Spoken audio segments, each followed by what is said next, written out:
ஏன் வந்து என் கல்யாணத்துக்கு யாராவது வந்தாங்களா, என் டிவோர்ஸுக்கு யாராவது வந்தாங்களா, நான் புள்ள பெக்கும் போது யாராவது வந்தாங்களா, நான் வாழ்ந்துட்டு இருக்கும் போது யாராவது வந்தாங்களா, நான் என்னென்ன பாட்டு பாடியிருக்கேன், இது நான் என்னோட ப்ரொஃபஷன் மெயினாக என்ன, நான் என்ன பண்ணுறேன் லைஃப்லன்னே எதுவுமே தெரியாத பீப்புளுக்கு 4 செவுத்துக்குள்ள ஒரு வீட்டுக்குள்ள 4 செவுத்துக்குள்ள ஒரு பெட்ரூம்குள்ள எனக்கும் என் கணவருக்கும் நடக்கிற நல்லது கெட்டது எப்படி எந்த உறுதியில நீங்க வந்துட்டு இதுதான் நடந்துச்சுன்னு சொல்லி எப்படி பேசுறீங்க? என்ன மாத்திரம் இல்ல, இந்த மாதிரி பல பெண்களை, அதுவும் பெண்களா இருந்தா செலிபிரிட்டின்னு பேசுறதுக்கே உங்களுக்கு பயங்கரமா பேச்சு வருது ஒவ்வொருத்தரை பத்தியும்.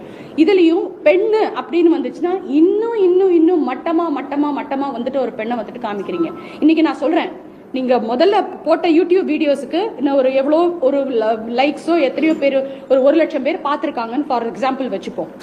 இன்னைக்கு நான் சொல்றேன், நான் என் கணவரோட நல்லா இருக்கேன் சார், நான் என் பிள்ளைங்களால எந்த பிரச்சனையும் இல்லை, நல்லா இருக்கேன், குடும்ப வாழ்க்கையில நல்லா இருக்கேன், உடம்பு எனக்கு சரியில்லை, பல பிரச்சனைகள் இருக்கு, டீல் பண்ணிட்டு இருக்கேன்.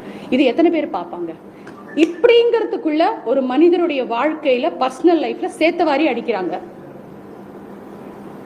அதை ரிப்பேர் பண்றதுக்கு எவ்வளோ நாள் ஆகும் சார்? எவ்வளோ நாங்கள் கஷ்டப்படணும்? ஏன் சார் நாங்கள் என்ன தப்பு பண்ணோம் உங்களுக்கு? உங்ககிட்ட யாருக்கிட்டையாவது நான் வந்து என்னோட காலேஜ் ஃபீஸ் கேட்டிருக்கேனா, உங்கள் யார்கிட்டயா கடன் கேட்டிருக்கேனா, உங்கள் யாரையாவது நான் ஏமாத்திருக்கேனா? என் தொழில், நான் இண்டிபெண்ட் ஒர்க்கிங் உமன். சின்ன வயசுலேருந்து 5 வயசுலேருந்து கடந்த எனக்கு 45 வயசு ஆகுது, 40 வருஷமா நான் இந்த இண்டஸ்ட்ரியில் பாடிக்கிட்டு இருக்கேன். I was a child artist. என் அப்பா எல்லாருக்கும் தெரிஞ்சிருக்கும், நடிகர் T.S. Raghavendar. He was a director, writer, singer, music director. இந்த ஃபிலிம் ஃப்ரெட்டானிலேயே நான் பிறந்து வளர்ந்த ஒரு பொண்ணு, இந்த சென்னையில் பிறந்து வளர்ந்த பொண்ணு நான். சரி, இவ்வளோ நடந்துச்சு, என் ஃபோனு ஆனில் தான் இருந்திருக்கு.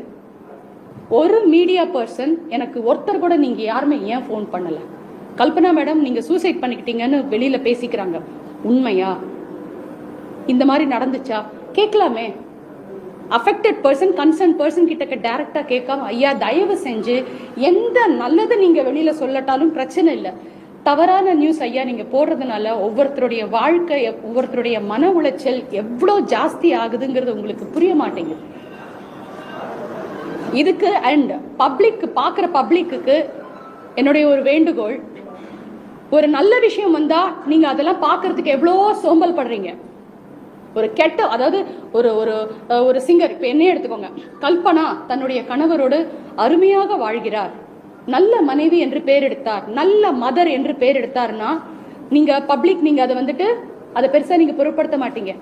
கல்பனா அவருடைய ஹஸ்பண்டோட பிரச்சனை அப்படின்னு வந்தா மாத்திரம் ஏன் எக்ஸ்ட்ரா லைக்ஸ் வருது அதுக்கு? இப்ப மீடியா பீப்புளா இருக்கட்டும், மற்றவங்களா இருக்கட்டும், உங்களையும் பிளேம் பண்ணுவாங்க, பப்ளிக்குக்கும் சேர்த்துதான் இது. நானும் உங்கள ஒருத்தி தான், நான் மீடியாலையும் ஒருத்தி, பப்ளிக்லையும் ஒருத்தி, 2 ஃபீல்டில் இருக்கிறதுனால தான் நான் பேசுறேன். மக்கள் இதுதான் மேடம் ஆசைப்படுறாங்க. மக்களுக்கு இந்த லைக்ஸ், அவங்களுக்கு இப்படிப்பட்ட விஷயங்கள் தான் ஆசைப்படுது. மக்களை எவ்வளோ ஒரு நெகட்டிவான, பெசிமிஸ்டிக்கான, மோசமான மனநிலைமையில நம்ம வாழ்ந்துட்டு இருக்கோங்கிறது தயவு செஞ்சு கொஞ்சமாவது யோசிச்சு பாருங்க. ஒருத்தர் நல்லா இருக்காங்கிறது கேட்கறது உங்களுக்கு போர் അടിക്കില്ല. எந்த റിയാലിറ്റി ഷോയിൽ എടുത്തുക്കോங்க, എന്തിൽ എടുക്ക 2-3 ദിവസം മുമ്പ് ഒരു ഭയങ്കരമായിട്ട് ന്യൂസ് വൈറലായിക്കൊണ്ടിരുന്ന ഒരു കാര്യമാണ് പാട്ടുകാരിയായിട്ടുള്ള കൽപ്പന ആത്മഹത്യക്ക് ശ്രമിച്ചു എന്നുള്ളൊരു കാര്യം. ഉറക്ക ഗുളിക കുറേയധികം കഴിച്ച് ആത്മഹത്യക്ക് ശ്രമിച്ചു. അത് കഴിഞ്ഞ് ആശുപത്രിയിൽ അഡ്മിറ്റ് ചെയ്ത് ഭയങ്കര ഗുരുതരമായിട്ടുള്ള അവസ്ഥയിലാണ് കാര്യങ്ങളെന്നൊക്കെ പറഞ്ഞു. ഇതിന് കാരണമായിട്ട് ഹസ്ബൻഡിൻ്റെ പേരും അതുപോലെ തന്നെ മകളുമായിട്ടുള്ള തർക്കമോ കാര്യങ്ങളോ ഇങ്ങനത്തുള്ള കാര്യങ്ങളൊക്കെ പറഞ്ഞ് ഭയങ്കരമായിട്ട് ന്യൂസ് പോയിക്കൊണ്ടിരുന്നു. ഇതിന് ഇപ്പോൾ റിപ്ലൈ ആയിട്ടാണ് ഇപ്പം ആശുപത്രിയിൽ നിന്ന് വന്നതിന് ശേഷം കൽപ്പന ഒരു ഇൻ്റർവ്യൂ പോലെ മീഡിയയ്ക്കൊക്കെ കൊടുത്ത് ഒരു പ്രസ് മീറ്റ് നടത്തി അതിനകത്ത് കാര്യങ്ങൾ സംസാരിക്കുന്നതാണ് നിങ്ങൾ ഫസ്റ്റ് ക്ലിപ്പ് കണ്ടത്. നിങ്ങൾ വിചാരിക്കുന്ന കണക്കോ കാര്യങ്ങളോ ഒന്നുമല്ല എന്ന് പറഞ്ഞിട്ടാണ് ആ ഒരു കാര്യങ്ങൾ ഫുള്ള് പറയാൻ തുടങ്ങി, ഒരു പ്രസ് മീറ്റിൽ പറഞ്ഞു. അതുപോലെ തന്നെ കുറേയധികം ന്യൂസ് കാര്യങ്ങൾ കണ്ട് ഞാനും ഭർത്താവുമായിട്ട് പ്രശ്നങ്ങൾ അങ്ങനെ ഇങ്ങനെയെന്നൊക്കെ പറഞ്ഞു. അതൊന്നും ആയിരിക്കില്ല, എൻ്റെ ശാരീരികമായിട്ടുള്ള കുറേയധികം കാര്യങ്ങൾ കൊണ്ടാണ് എന്ന് പറഞ്ഞിട്ടാണ് ആ ഒരു പ്രസ് മീറ്റിൽ കാര്യങ്ങൾ പറഞ്ഞിട്ടുണ്ട്. അതുപോലെ തന്നെ ഇങ്ങനെ ന്യൂസ് വീഡിയോസിലൊക്കെ എന്ത് ചെയ്യുന്നു, തൻ്റെ ജീവിതത്തിനെ പറ്റി അറിയാത്ത കാര്യങ്ങളൊക്കെ ഓരോരുത്തരും ചർച്ച ചെയ്യുന്നു, അങ്ങനത്തെ കാര്യങ്ങളൊക്കെ പറയുന്നു. സോ എൻ്റെ ആരോഗ്യപരമായിട്ടുള്ള കുറേയധികം പ്രശ്നങ്ങൾ കൊണ്ടാണ് ആശുപത്രി പോകേണ്ടി വന്നത് എന്നുള്ള കാര്യങ്ങളൊക്കെയാണ് കൽപ്പന പറഞ്ഞത്. അല്ലാതെ എൻ്റെ ഭർത്താവുമായിട്ടുള്ള ഇഷ്യൂ അങ്ങനെയുള്ള കാര്യങ്ങളൊന്നുമല്ല. നിങ്ങൾ ആവശ്യമില്ലാതെ എൻ്റെ ലൈഫിൽ വേണ്ടാത്ത കാര്യങ്ങളൊക്കെ പറഞ്ഞ് ഉണ്ടാക്കാതിരിക്കൂ എന്നാണ് കൽപ്പന ഒരു പ്രസ് മീറ്റിൽ മൊത്തം പറഞ്ഞിട്ടുണ്ടായിരുന്നത്.